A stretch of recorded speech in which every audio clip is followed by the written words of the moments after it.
¿Qué Ahora, tal? ¿Qué tal? Muchas gracias y exactamente, sí. Pues guardando bien el silencio para escuchar a los compañeros, pues estaba con el micro desconectado. Bueno, pues muchísimas gracias por la invitación, muchísimas gracias por todo lo compartido y la verdad que también a la consejería por hacer este proceso de reflexión colectiva, de escuchar las voces y de recoger en estas líneas, en estas distintas líneas temáticas un poco el pulso y el sentir, ¿no? Como se ha comentado de lo que está pasando en la comunidad y de lo que se necesita. A mí me gustaría ser breve porque la verdad es que tengo la sensación de que se están tocando muchos temas muy importantes con mucho atino y que creo que también donde va mucha fuerza de estos procesos también es en la conversación y en las preguntas, ¿no? Entonces, la verdad es que voy a organizar mi intervención con cuatro ideas fuerza, ¿no? La primera es un enfoque, el enfoque de lo que entendemos que es los procesos de transformación digital. Hay cuatro grandes líneas que nos llevan a entender lo que es un proceso de transformación digital de un centro. Y yo creo que dos de ellas más o menos son las que pensamos que estamos cruzando, pero que necesitan de actualización constante, ¿no? La primera de ellas es los dispositivos. Necesitamos dispositivos, ya se ha comentado, no tiene que ver solo con pizarras o con ordenadores, tiene que ver, digamos, con la infraestructura que hace posible que luego se mueva la información en digital, es decir, se necesita esa infraestructura. Esta infraestructura es quizás uno de los elementos más fáciles a corto tiempo, porque es algo que se pone y se lleva al centro.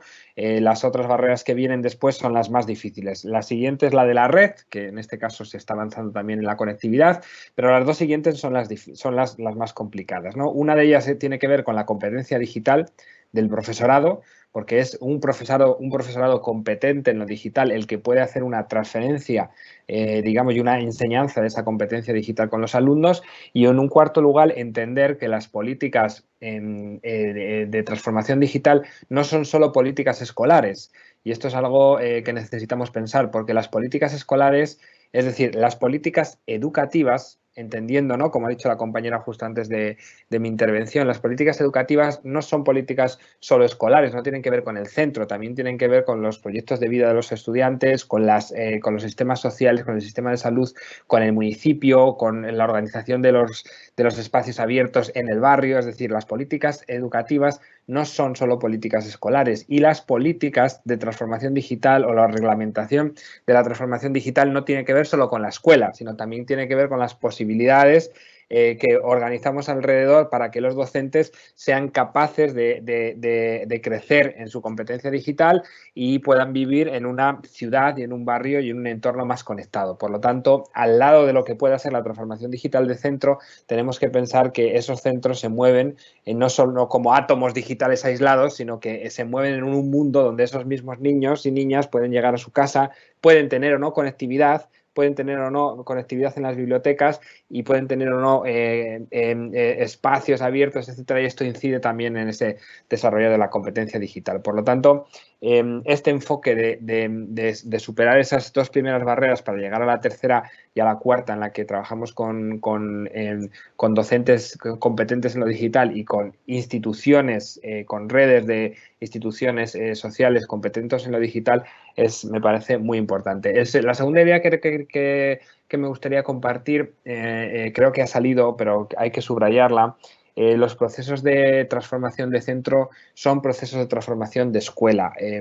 Los sistemas, las consejerías, los sistemas de una comunidad autónoma son sistemas educativos, pero los sistemas educativos cambian porque cambia la escuela y cambian las redes de escuelas. Entonces, es muy importante concebir que el cambio, la unidad de cambio, y en este caso cuando estamos hablando de la unidad de transformación y la unidad de organización digital del sistema educativo es la escuela. Y tenemos que concebir a la escuela como la unidad mínima que hace viable la transformación del conjunto del sistema, la transformación del conjunto de centros de Castilla-La Mancha, ¿no? Pero la escuela como unidad única.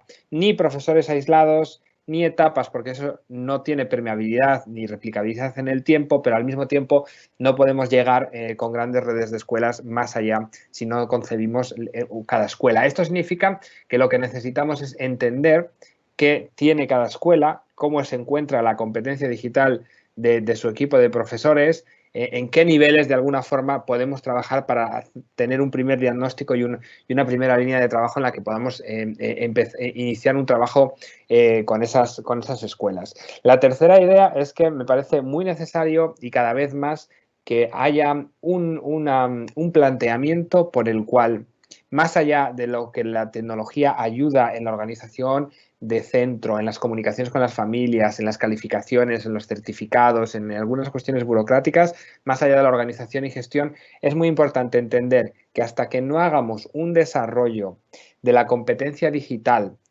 explicada a los docentes para trabajar con los alumnos, seguirá siendo una competencia digital olvidada, transversalizada, que por falta de tener una correlación con una asignatura se hará o no se hará dependiendo de las posibilidades de los docentes. Es decir, hace algunos años, pues en la historia de la educación española se hablaba de los libros blancos y se hablaba de otro tipo de iniciativas. Ahora mismo no tenemos en ningún lado un desarrollo de la competencia digital docente para los alumnos encardinada con las áreas curriculares. Por lo tanto, a los docentes les hace muy difícil trabajar la competencia digital de sus estudiantes y la suya propia si no tienen tiempo ni manera de engancharla, encauzarla, evaluarla e incardinarla con otras áreas para ese desarrollo. Lo que nos acaba pasando es que en este caso se olvida o se deja un poco a la merced y a la buena voluntad y por lo tanto se hace un proceso de transformación digital que tiene que ver más con la capacidad de que podamos tener una conferencia o podamos mandar las notificaciones a través de la plataforma, más que una organización y una transformación digital profunda que vaya a un cambio metodológico y a una forma de trabajar distinta en el aula. Y yo creo que con estas ideas que comparto me quedo y cierro, porque creo que necesitamos esos dos enfoques, ¿no? Una propuesta de desarrollo de la competencia digital para los docentes con los estudiantes y una propuesta que hay muchas, pero que del marco de la competencia digital de la Unión Europea, pero que se asiente en el desarrollo de los docentes también y la mejora de su propia competencia, ¿no? Y nada, muchísimas gracias, esperando las preguntas del debate.